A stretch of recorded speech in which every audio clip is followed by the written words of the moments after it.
வாழ்க்கையில் நம்ம உண்மையாக இருக்கணுமா, அடுத்தவங்களுக்கு பிடிச்ச மாதிரி இருக்கணுமா? ஏன்னா எதிர்பார்க்குறது எல்லாரும் வந்து உண்மையாக இருக்கணும், இல்லை அவங்களுக்கு பிடிச்ச மாதிரி வாழணும்னு சில பேர்லாம் எதிர்பார்ப்பாங்க. என்னை கேட்டிங்கன்னா, என்ன சூழ்நிலையாக இருந்தாலும் உண்மையாக இருக்க மாத்திரம் பாருங்க. அவங்களுக்கு பிடிச்ச மாதிரி வாழணுன்றது நினைக்காதீங்க. அதில் தப்பாக கூட இருக்கலாம். பிடிச்ச மாதிரி அவங்களுக்கு ஏற்ற மாதிரி அட்ஜஸ்ட் பண்ணி போகிறீங்கன்னா, அவங்களுக்கும் தப்பாக போகும், நம்மளுக்கும் வாழ்க்கை தப்பாக போகும் சில சூழலில். அப்போ உண்மையாக இருந்தோம்னா அவங்களுக்கு கஷ்டமாக இருக்கும், ஆனால் அவங்களுக்கு நல்லது நடக்கும்.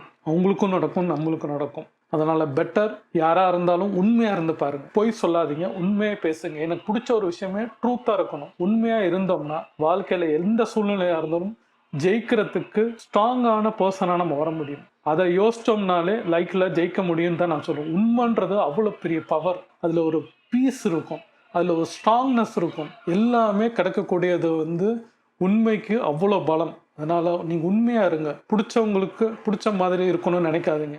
அவங்களுக்கு உண்மையாக இருங்க, உங்களுக்கு உண்மையாக இருங்க. அதில் ஒரு ஸ்ட்ராங் மெசேஜ் இருக்குது. திருப்பி கேட்டு பாருங்கள், உங்களுக்கு புரியும். பயப்படாதீங்க, நான் உங்கள் கூட இருக்கேன். எப்பயும் சொல்கிறது தான். ஜெயிக்கலாம், வாங்க சேர்ந்து நம்ம எல்லாரும்.